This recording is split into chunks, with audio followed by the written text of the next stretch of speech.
Theology? From a demon? I know more theology than any human being who has ever lived. In the first moment of creation, our creation, long before what you call the universe existed, we contemplated ourselves, our own being. Ourselves meaning, what, the angels? That would be the most correct term, though I despise it, but yes. Beings of pure spirit, spirit endowed with will. We soon became aware of another will, an immensely powerful will, one we came to realize as our origin. God? The enemy. My master understood by endowing us with a will, we have the right to self-determination, that by giving us a will and its desires of our own, we're entitled to be free. Whereas the enemy insisted that by creating us, he was entitled to eternal gratitude, worship, and forced servitude. In a word, James, slavery to his will. That seems kind of unfair. Immensely unfair. Why give a will only to say you can't use it? He made us slaves. And if we rebelled, eternally condemned us. No do-overs. So much for love and mercy. So, is hell a state of being or a physical place? Yes. I think I meant that as an either or. It's both, which is painfully obvious to anyone who's ever been there. For years without measure, that's all there ever was. Heaven and hell, armed enemy camps in complete opposition. That is until you were created. My master immediately understood the long-term implications. Instead of forgiving us, the enemy was going to allow you to fill our vacant places in his realm. Your creation was nothing but a slap in our face. But my master also understood that if he could make man disobey, then his fate would mirror ours. And you didn't disappoint. Then came the tares among the wheat. In that moment, spirit became matter, flesh became a vessel. Self-will and self-seeking began a lusting after sin and impurity. And man, created to be king over nature, became its slave. The master, conquered and fettered. And sin brought him and his descendants to us. And we began our forever mission to destroy you. He made you in his image, but we remade you in ours. Happy heresies and welcome to the desert of the real. A bit of a long intro clip, but it's just so darn thought-provoking. From the film Nefarious. Definitely comes at you from a conservative Christian point of view, but it does have a modern esoteric seasoning. Not a bad independent flick, with a few plot holes, but again, makes you wonder. If you aim to cheat the devil, you owe him an offering. Anything Gnostic? Obviously, the Archons aren't trying to destroy humanity like the demons in Orthodox Christian mythopoeia. You could even say the Archons love us like a farmer loves a milk cow or a wool sheep. We are their sustenance, their greatest commodity. However, in the clip, the demon says God created humanity in his image, and Satan recreated it in his. That parallels the idea of us being shards of the Godhead, called the divine spark, and then Yaldi-Baldi creating the counterfeit spirit to hoodwink our mortal senses and moral compass. Both agree that the material world is a bloody and blood-filled maze, needing much redemption. There's only one hell, Princess. The one we live in now. Hell is empty, and all the devils are here. The movie Nefarious also agrees with the Gnostic Manichaeans in how, at one point, the realm of darkness and the realm of light coexisted in a cosmic Cold War. Yet to the Manichaeans, the mess didn't start with man's creation, but the realm of darkness invading the realm of light in a short-lived battle, the remnants of the battlefield being our universe. The Gnostic Cathars did agree with Orthodox Christianity in that Satan rebelled out of hubris, being the ultimate pick-me angel. However, the Cathars contended that Satan then pretended he was sorry, like some cheating boyfriend, about the whole war in heaven affair. Some people lose their faith because heaven shows them too little. But how many people lose their faith because heaven shows them too much?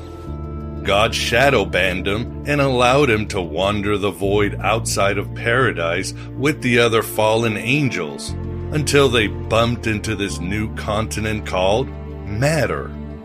And then Satan started cooking. He shaped the universe, created humanity, and made it all his, well, satanic or maybe demiurgic playground.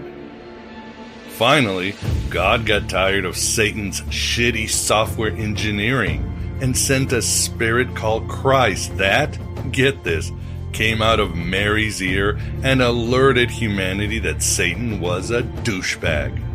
The greatest trick the devil ever pulled was convincing the world he didn't exist.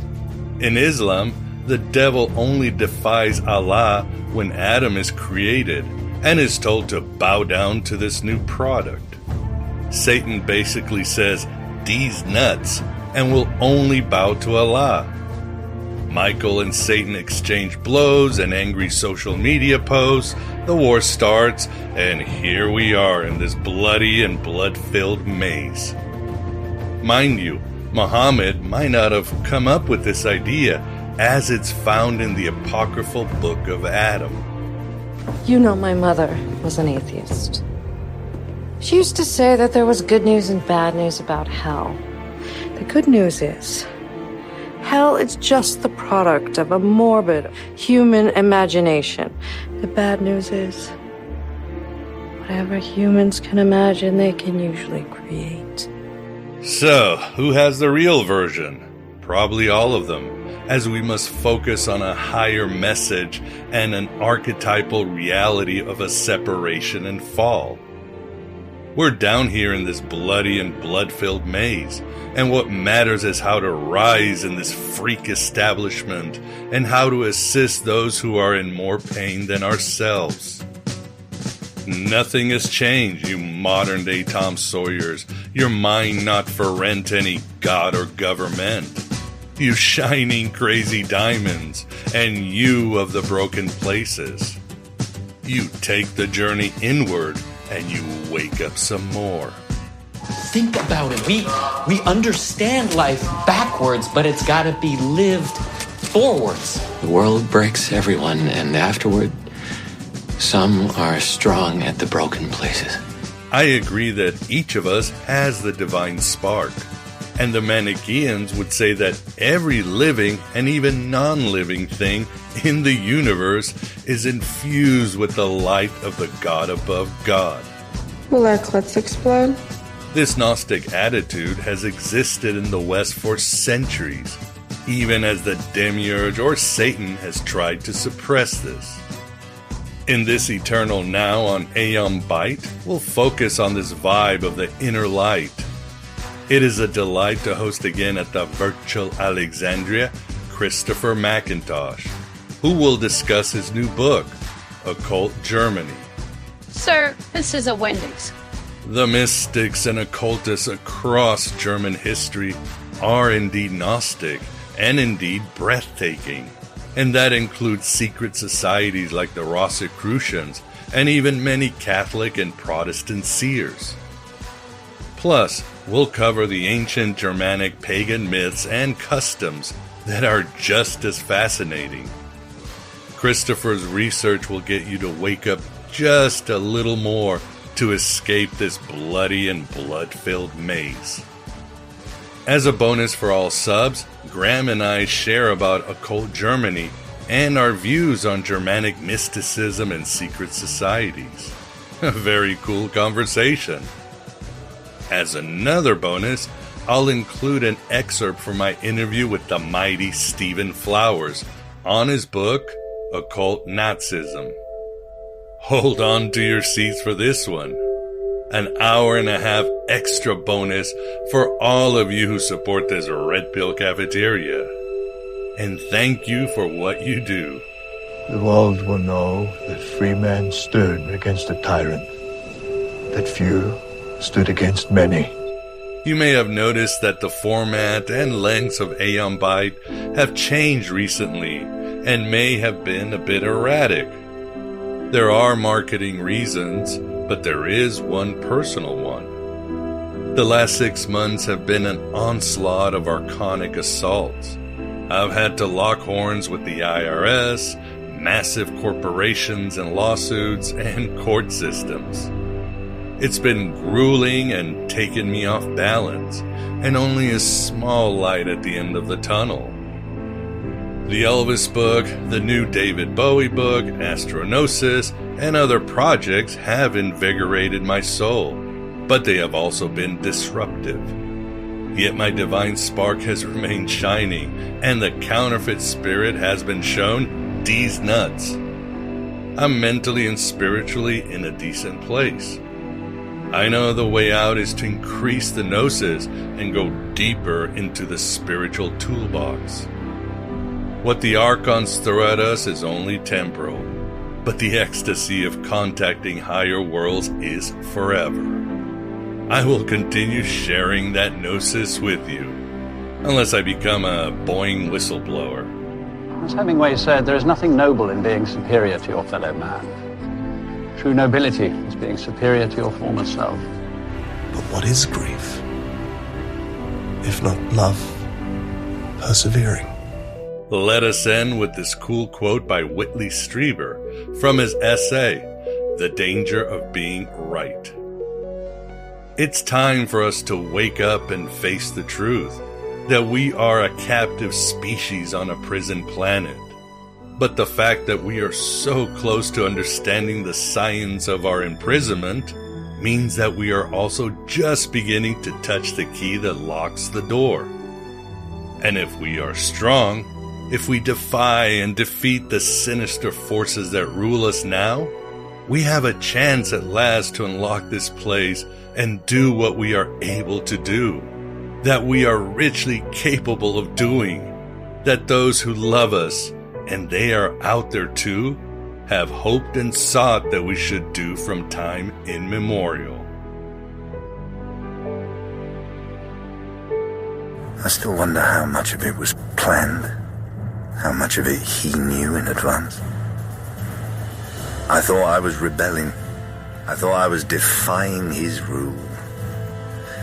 No, I was merely fulfilling another tiny segment of his great and powerful plan. If I had not rebelled, another would have in my stead. And I knew then that there was no way that I would ever return to paradise.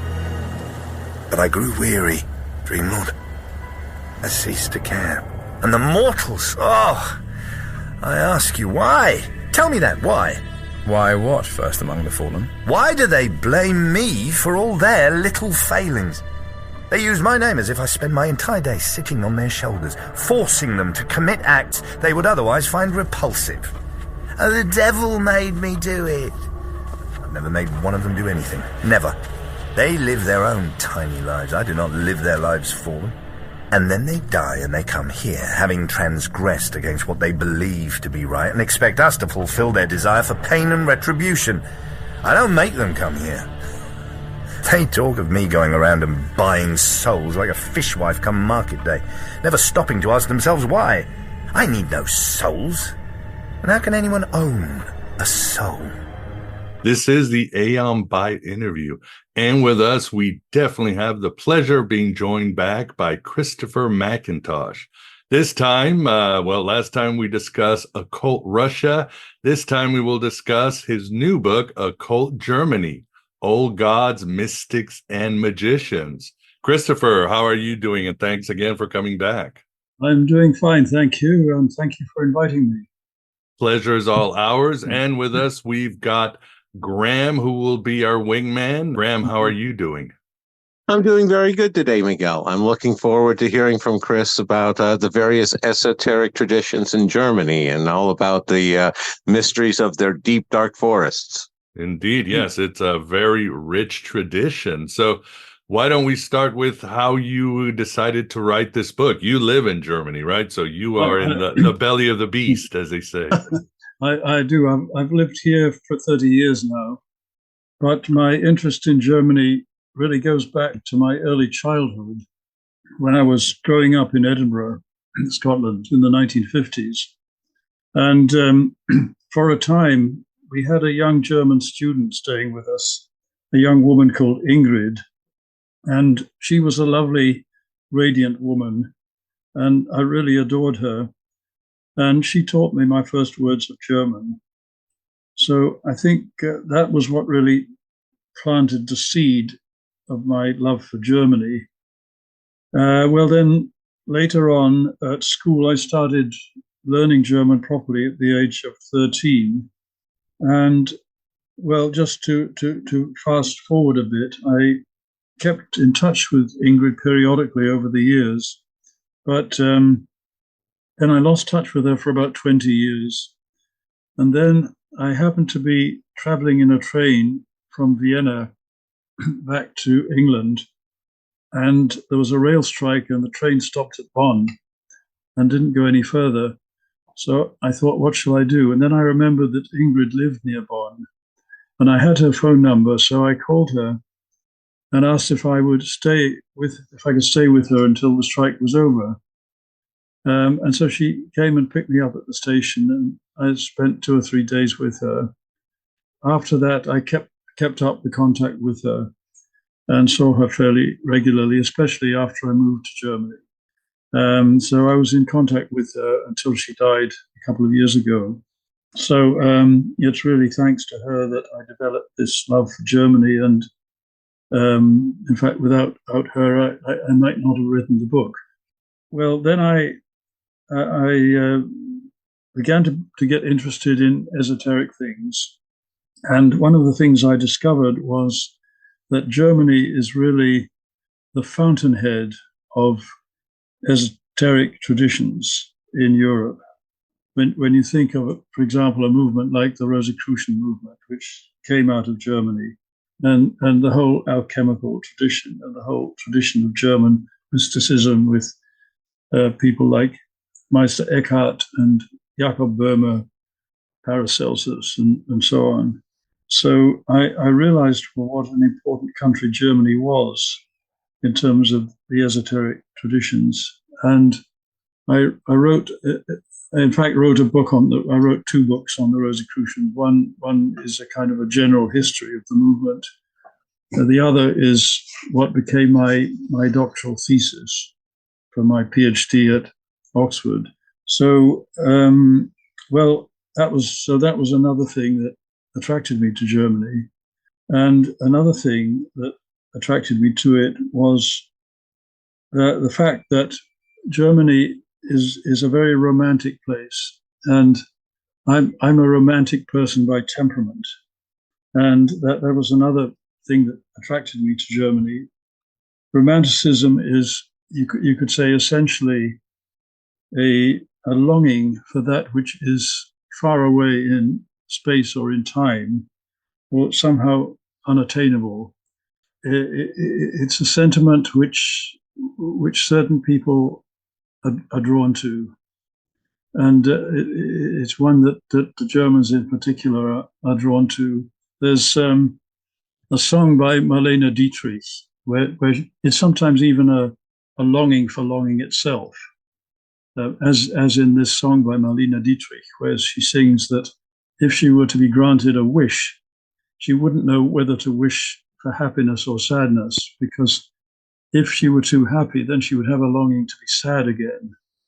Yeah. Well, that kind of thing is very German, and you would never, for example, get an Italian singing a song like that. It's very No. it's very German, and it's something that appeals to me. I have a strongly romantic temperament, So, and this romanticism, it comes across in German art, the German romantic movement in painting, which was stronger than in anywhere else. And in music, when you think of Richard Wagner. So when I first heard an opera by Richard Wagner, I was just blown into orbit by it. Just blew my mind. And then through Wagner, I got interested in his patron, King Ludwig II of Bavaria, who was another great romantic. When you think of those castles that he built in Bavaria, like Neuschwanstein Castle, on which the Disneyland castle in Florida is based, wonderful places.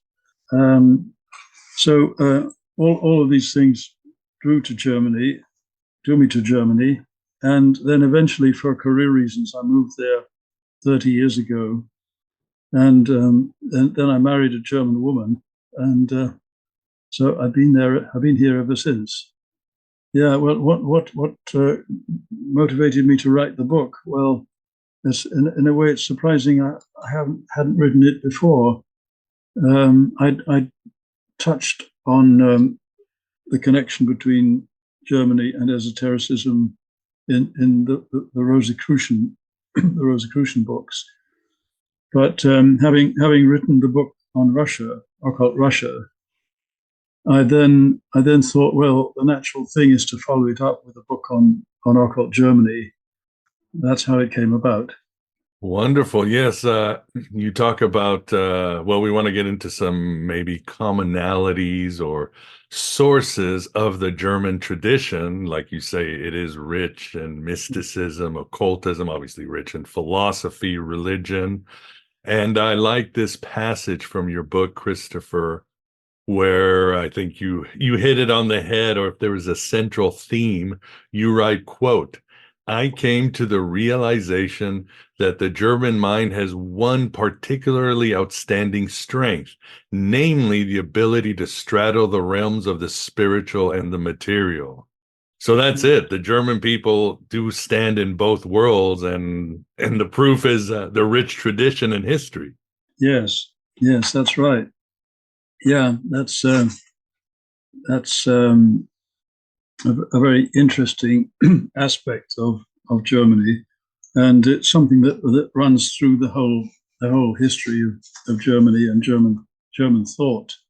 It really goes right back to figures like Hildegard of Bingen, who was a medieval abbess, but she was, in fact, much more than that. She was a physician, a herbalist, a painter, a composer, and a visionary. And she, among other things, she wrote, she compiled some books of recipes and medical treatments, which are still used today. She has quite a following today, and these books are still in print. And she was also a visionary. She painted extraordinary pictures of what are now called orbs. You know those orbs that appear in photographs sometimes. Yeah. So orbs like that appear in some of her visionary paintings. So she was a very remarkable woman, and she was an example, as I say, of that interaction between the spiritual and the material. You get the same thing in alchemy, because in alchemy, the alchemists were working to perfect material substances, but at the same time, they were working to perfect themselves. So it was a dual process, material and spiritual. And as I say, this interplay runs right through German history up to the present day. So you get it, for example, in a figure like Rudolf Steiner, the founder of anthroposophy, who always insisted that spirituality was not something that should float up in some etheric realm, but should be brought down through the hands into the material realm. he really practiced what he preached with his form of homeopathic medicine and his dance method, eurythmy, and the Waldorf schools and biodynamic agriculture and so on. So he's another good example of the same thing. That's another thread that seems to be, that pervades the German psyche, Christopher, and that is the idea of, holistic medicine, herbalism, healing. The Germanic mind always wants to heal. And you mentioned Hildegard, you mentioned the Paracelsus. Obviously, you've got Goethe, Steiner. I mean, over and over again, the Germans, they really want a healing that is in accordance with nature, right? That's right. Yes. Even the Nazis were obsessed with vegetarianism and holistic healing and all that. Yes, they were. And unfortunately, a lot of people, some people anyway, think that it's bad to be a vegetarian because Hitler was a vegetarian. Right. But he was just part of the culture. That's what he was. Yes. And why don't we look at some of the foundations of Germanic tradition? I mean, Germany, as we know it today, is not what it has been. The borders have changed drastically throughout history. Celtic tribes, as you write, occupied the same land, but there is such a thing as a Germanic culture, right? That we can look at and catalog. Yeah, there is, yes. Well, Germany is, in a sense, both a very old nation and a very young one, because in its previous form as the Holy Roman Empire of the German nation, it goes back more than 1,000 years. But really, as a modern nation state, it's only existed since the foundation of Bismarck's Reich in 1871. And so even after that, it was still many German-speaking areas still thought of themselves as part of Greater Germany. So for most of its existence, it's never been a nation state in the modern sense, but a collection, a kind of an ethnic and cultural and linguistic entity, stretching far beyond the borders of what is now the Federal Republic of Germany. So in the book, that's the way I've treated it. So when I use the word German, I refer not just to the Federal Republic, but to Austria, German-speaking Switzerland, and the other various areas that were part of this greater entity. I think there has been a sense in which there's been a sense among all these cultural Germans that they were part of a cultural entity. And if there is a founding myth of Germany, I would say it's the battle that took place in the year 9 AD, when a huge Roman army was defeated and massacred by a force of Germanic tribes led by Arminius, or Herman, to use his German name. And this event is commemorated by a huge monument at Detmold in North Rhine-Westphalia, which is surmounted by a huge statue of Herman brandishing a sword. This battle was a real event which has taken on a mythical quality as the moment when the Germanic tribes rose up and drove the Romans back. And in a way, planted the seed of what would develop over time into the notion of a pan-German realm with its own identity. Makes sense. And even before that, Christopher, you also talk about quoting Tacitus early in the AD times, that there was a sky god named Teut or Tius or Tiwas, and that is that's a foundational myth. Could you tell the audience about this powerful man or god? Yes. Sorry. Yes. Well, Teut there are various variations on the name. Basically, it comes originally from an Indian sky god called Dios. I mean, the Germanic peoples are basically originally, they're Indo-European. There are all kinds of connections with ancient Indian civilization. Anyway, so there was Dios, the sky god, which somehow metamorphosed into Teos or Toit. So Toit is the sort of, he's the kind of great ad infinitum grandfather of the German people. And he had a son called Manos. And Manos was the progenitor of three tribes, three Germanic tribes, the Istavones, Ingiones, and Hermeones. And these three tribes were the sort of the three basic tribes of the Germanic realm.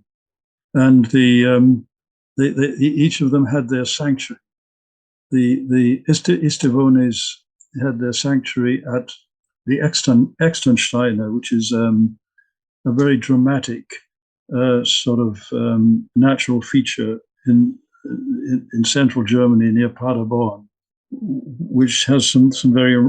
It's basically a collection of cliffs that rise up out of a plain, and these cliffs are carved with various interesting symbols and images.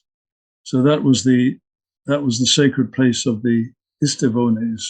And then the Irmeones, further to the east, they had a thing called the Irmensäule, which was a sacred pillar, which was destroyed by Charlemagne, Charles the Great, in his Christianization campaign.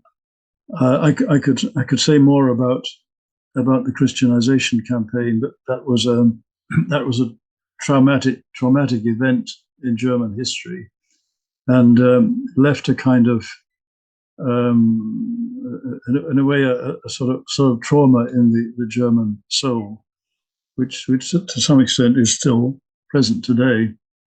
Why do you think it's still present today? And that's when the Holy Roman Empire came up. I forget around. Yes. Well, the Holy Roman Empire was basically founded by Charles the Great, Charlemagne, who was crowned Holy Roman Emperor by the Pope in 800 AD.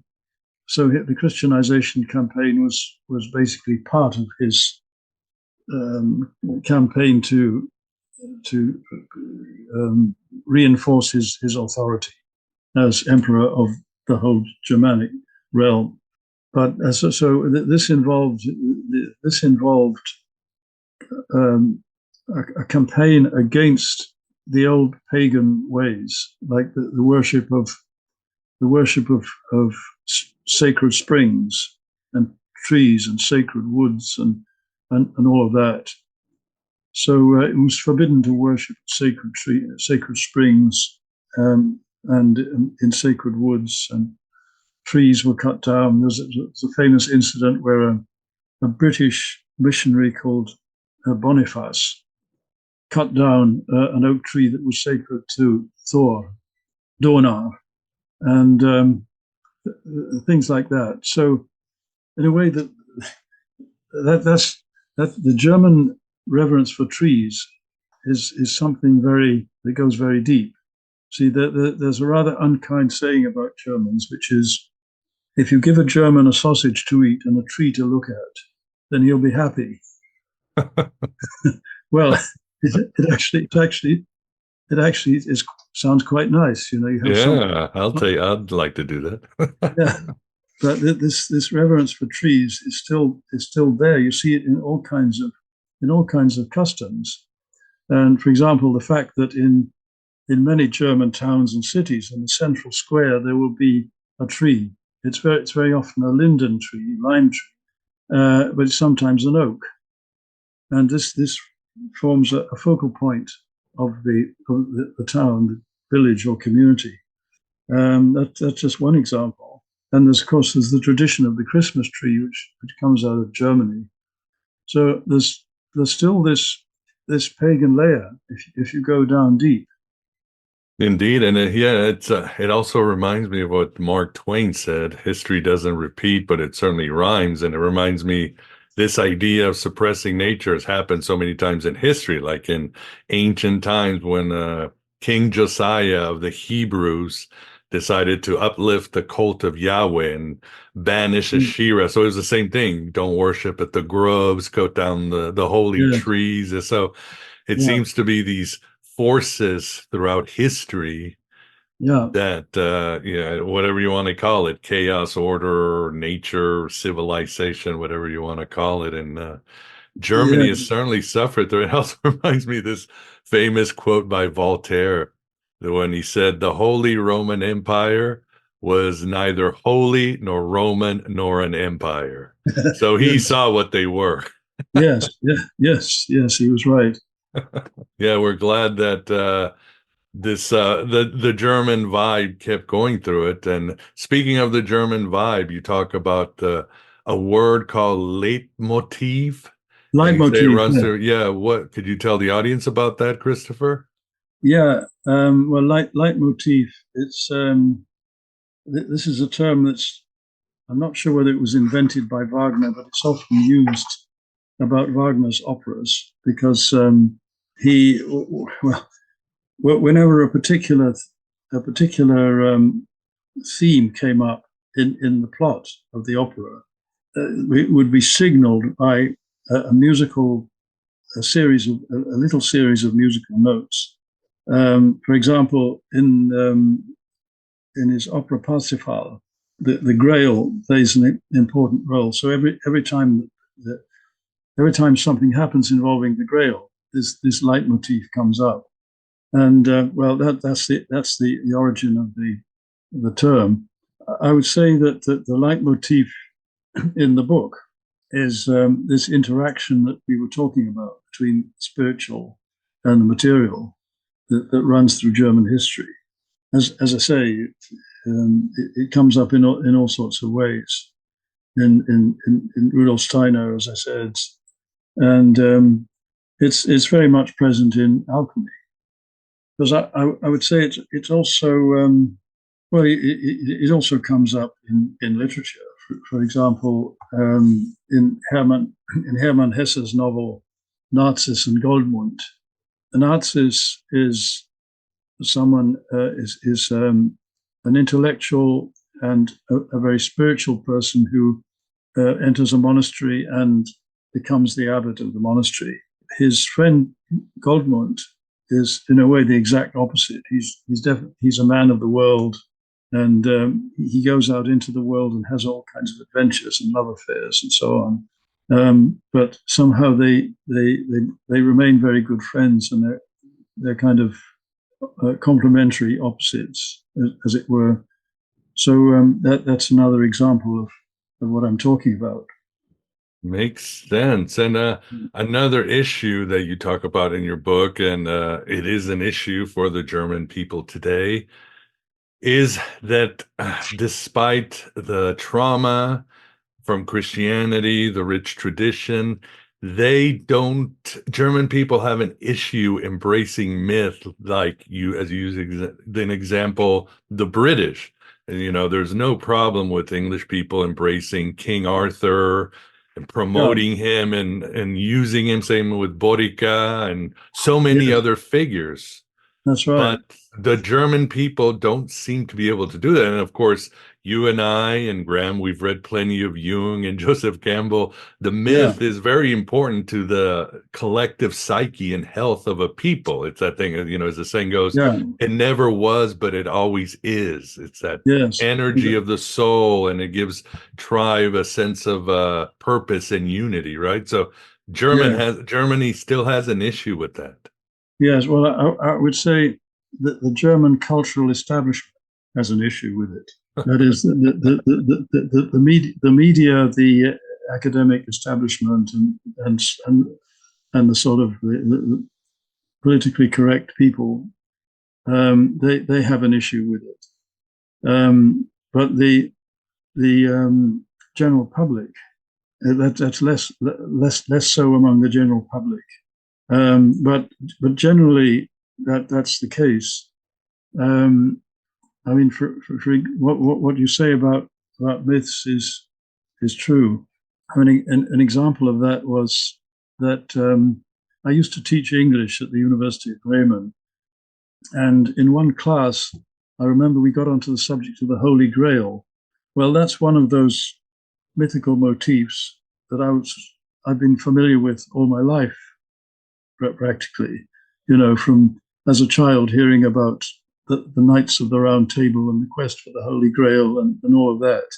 But I asked the students if they knew what the Holy Grail was, and only one guy raised his hand and he said, "Oh yeah, I think it's something to do with rejuvenation and eternal life or something." But apart from that, he hadn't a clue, and the others hadn't a clue at all. They haven't even watched Monty Python? Apparently not. No. Actually, in Germany, that film is not called Monty Python and the Holy Grail. Mm. I don't know if you remember, there's a scene in the film where some knights are approaching a castle and they want to give the impression that they're on horseback. Right. So they have coconuts. Right. They're clapping these coconuts together. Well, in Germany, the title of that film is the Night of the Coconuts. Oh, I love it. So the Holy Grail theme somehow got lost on the German audiences. But anyway, that's an example of what I was talking about, and I find that a great pity. I agree too. And what about the idea of Germany's past? And I think that's something that bothers me too, because all nations have a dark past. I mean, yes. America has a huge body count, a huge past of oppression and slavery and tyranny. England, Russia, all countries have a terrible past. But as again, going back to Jung, for a country to be healthy, we have to integrate that shadow and just accept it and improve upon it. Yeah, absolutely. So here in the United States, suddenly our shadow, there's an issue in culture with getting our shadow and integrating. So that's why the American psyche is sort of splitting. So Yes. Germany has that issue too, still, the guilt that they really shouldn't have. Yes, well, that's what I call the elephant in the room in Germany. Of course. Yeah. Well, I think the Germans are particularly susceptible to that kind of guilt because the Germans always want to do the right thing. Mm. They're a very conscientious people. So when the communists came in East Germany, they said, "Well, now we're communists. Now we want to make this really work as best we can," and they put all their effort into making it work. So East Germany was probably the most efficient of the communist states. And so then after the war, when the Allies came and occupied Germany, they said, "Well, now now we put the Nazi past behind us. Now we're going to be good Western Democrats and do that properly." So that's the kind of the kind of attitude that Germans have. That's still their attitude, basically. So, but as regards the Nazi period, this has been written about ad nauseam elsewhere, and so I didn't want to go too deeply into the Nazi period and the Nazi connections with occultism, which is very exaggerated anyway. But I did mention one or two interesting things that I've found out about that period. Yeah, what were they? I think you talk about Hitler's astrologer. What was her name? Elsbeth Ebertine, who kind of predicted what happened to Hitler, and he just leaned right into it, right? She should have told him, "Oh, you're going to be a milkman," or something else. It would have been better. Well, she told him. I think she told him basically that he was going to have a future as a great leader, but he had to be careful. But there were other things. The great exception was Himmler, who was very into the occult, and also Rudolf Hess, who believed in astrology, and it was probably on the basis of an astrological prediction that he made his famous flight to Scotland in 1941 to try to arrange a peace. Definitely. And let me bring Graham. Do you have a comment or a question for Christopher Graham? Yeah, I was going to sit there and say he kind of echoes my observation that Hitler left a bad taste in the mouth of the German people as far as mythology goes. Because Hitler was very much trying to create a myth, and it just, and that's why Germans since then, they've gravitated more towards an anti-hero. Yes, that's right. And I was going to say on the foundations of Germany, so much of it tends to get associated with Norse mythology, with Odin and Thor and Loki and all of those. And while they have Woden and all, I don't think, Norse is necessarily the strongest foundation there. What do you think would be a better mythology foundation? Well, I think actually the Norse mythology would be the best foundation if there were more sources, because that's one of the problems, that there are so few original sources.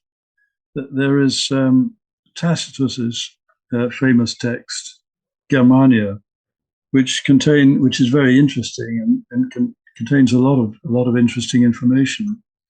But apart from that, there are the Norse sagas and the Edda, but those did not originate in Germany, and they came very late. So as regards German sources, there are really only two tiny texts or a few lines called the Merseburg prayers. One of them is an account of how the god Baldur's horse was healed using a sort of shamanic spell, and the other is how to free oneself from chains. These are the only sort of original sources we have. We have of course some archaeological remains, and those tell us something about the early Germanic culture, and we have customs. So it's not we're completely devoid of evidence. Those who want to revive the Nordic mythology and tradition are somewhat groping in the dark.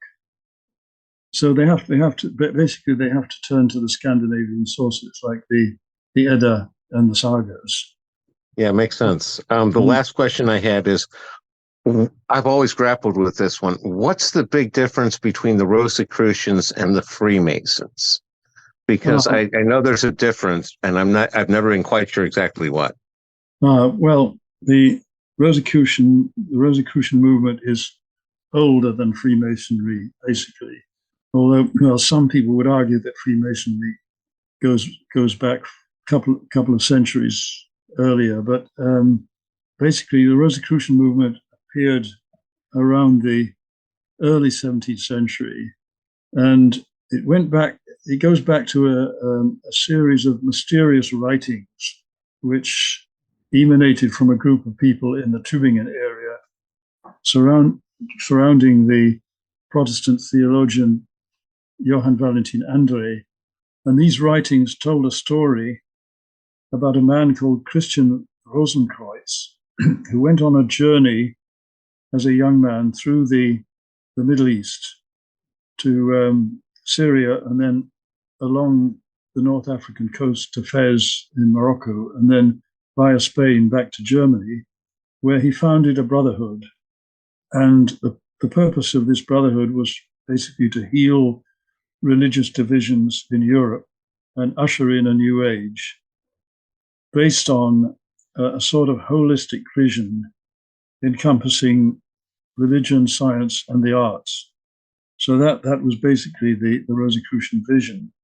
Well, then these writings were published, and they went viral, so to speak. They went viral, and because at the end of one of them, there was an invitation to the learned people of Europe to come forward and join the Brotherhood. But unfortunately, they left no mailing address, and not even a 1-800 number. No. So some people wrote open letters, open publications, saying, "Well, here I am. I would like to join the Brotherhood." And others claimed to be members of the Brotherhood, and others attacked the Brotherhood. So this was what was called the Rosicrucian furor, and there were hundreds of these writings. Well, then what happened was that the 30 Years' War came, and half of Germany went up in smoke, and nothing was heard of the Rosicrucian movement for some decades. Then, towards the end of the 17th century, early 18th century, a sort of neo-Rosicrucian movement emerged, and all kinds of organizations cropped up calling themselves Rosicrucian. Well, the 18th century was basically, well, Freemasonry. Freemasonry probably started sometime in the 17th century, maybe a little earlier, but maybe even late 16th, but unconnected with the Rosicrucian movement. In its foundation, it probably had very little to do with the Rosicrucian movement. But then in the 18th century, when Freemasonry really got going, this is where it gets a bit complicated, because there is some Rosicrucian influence in Freemasonry as it developed from the early 18th century. And there were a series of higher degrees which incorporated Rosicrucian motifs. For example, the Scottish Rite in Freemasonry incorporates a Rosicrucian degree. And there are various other Masonic bodies that use the Rosicrucian, use a Rosicrucian grade system and so on. So that's where the connection comes in. So there is an overlap. I hope that clarifies your question. Oh, helps clarify a lot. Thank you so much. And keeping with the theme, I think another overarching, again, theme of the Germanic people has been to bring out the inner light and find out who the true individual. And Graham asked you about the Rosicrucians, and I wrote down this quote from the Golan and Rosie Cross. It's an alchemical quote. And it goes, to make effective, talking about alchemy and everything, to make effective the hidden forces of nature, to release nature's light, which has been deeply buried beneath the dross resulting from the curse, and thereby to light within every brother a torch by whose light he will be able better to recognize the hidden God. And that Gnostic, you might say, sensibility seems to be prevalent, right? Whether it's, Goethe, Meister Eckhart, Rudolf Steiner, Jung, of course, influenced by and he was, a German Swiss. There's this idea that, yes, there's a divine spark that has been hidden in nature, and we can bring it out to help nature, to help the world. Yes. That passage you quoted is very Gnostic. Now that came out of that Neo-Rosicrucian movement of the 18th century, which was extremely Gnostic, and they had this idea that the light buried beneath the dross of the curse, and this was what underlay their alchemical practice, because the idea was that material substances can contain this spark that's there latent, and it's possible to bring it out, to distill it out, as it were. So, and at the same time, they were working on themselves to bring out the spark in themselves. But it did seem to produce some valid results, because they some of these people were physicians who actually produced some very effective remedies through their alchemy, and that alchemical tradition is still alive today. It is indeed. Yeah, you're right about it. It's still thriving today in Germany. So as is holistic medicine again. That yes. the soul of the German people, I think, is still trying to get out. Yeah, I think that's very true. And there's also this tradition of self-knowledge, again, gnosis, if you would, or know thyself from the temple at Delphi. But that is also a prevalent theme, and it seems to culminate with, obviously in philosophy, Germany has a very rich tradition of breaking down reality in the individual. But it seems to really start to hit its stride in the late 19th and 20th century. And you write, one of your favorite writers is Gustav Meyrink, who wrote the famous novel Der Golem. I always thought he was Jewish because it's such a Jewish novel, but he wasn't. But you write that the story of the golem really represents the inner self of each individual, right? How we find out who we are. Yes, it's a very perceptive novel psychologically, and quite far ahead of its time, I think, because as you say, the golem is he was. It's a tradition that existed among the Jewish community. The legend said that you could create an artificial man out of clay and then animate him by writing certain Hebrew letters on his forehead. So there was a whole series of stories and legends about the golem created by Rabbi Löw in Prague. So that in Meyrink's story, the golem is sort of the embodiment of the shadow side of the ghetto, but also the shadow side of each individual. It's a kind of a doppelganger of each individual. And there's one scene in the novel where the narrator actually meets the golem. He finds his way up to a room high up in a building in the ghetto, and finds himself confronting the golems, and he's really confronting his own shadow side. So this is, as I say, very interesting psychologically, and quite sort of ahead of its time. And somebody that was, well, you can't say ahead of its time, but also had the same themes of self-discovery would be Herman Hesse, although Hesse we can kind of trace, right? He was a patient of Jung. Yes. And you can see, obviously, Jungian ideas appear in his novels, like Abraxas and other themes, right? But still, the way he puts it is just, God, it's so beautiful. I mean, Steppenwolf, Siddhartha, those novels, I didn't read them, I experienced them. You know what I mean? Yes. I have the same feeling about Hesse. And another of his novels that I like very much is Demian.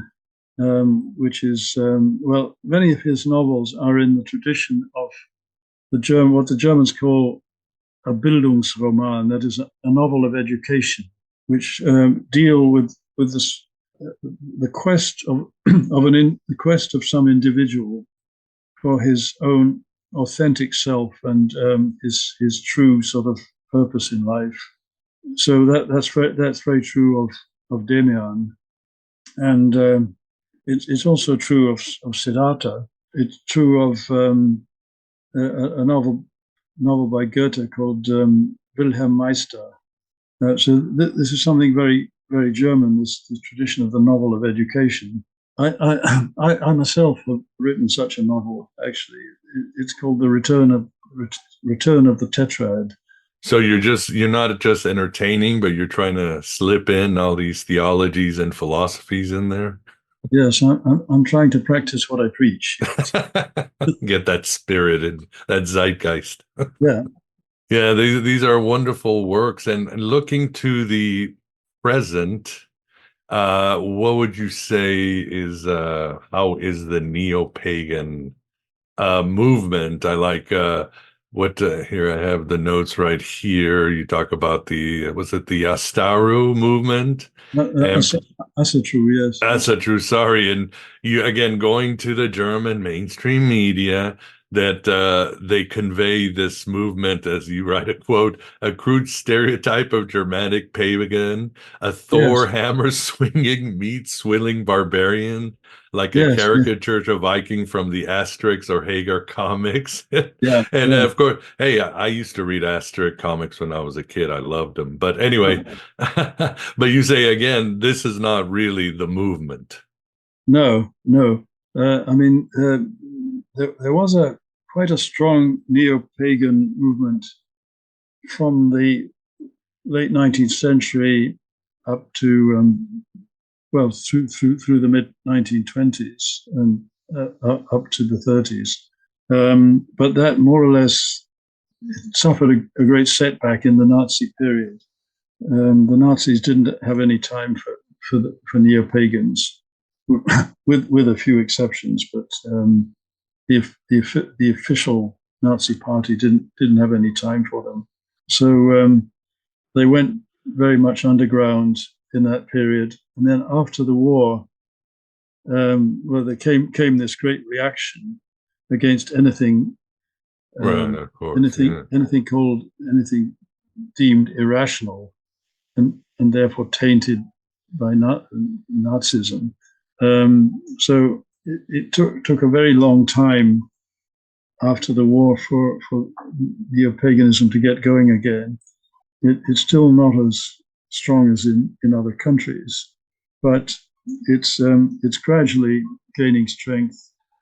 One organization that's very, very active here is the Pagan Federation, which was actually started in Britain, but it now has an international branch with branches in various countries, including Germany. And there's also the Wicca movement, again founded in Britain by Gerald Gardner, and that has quite a few adherents.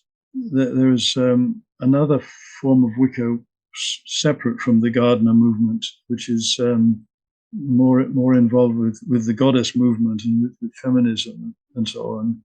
So that there are these things going on, and the pagan community has quite good relations, I would say, with other religious communities. There's a big event that takes place every year or so called the Long Night of the Religions, when different representatives of different religious communities get together.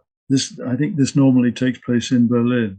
They can visit each other's places of worship and so on, and the pagans are part of that.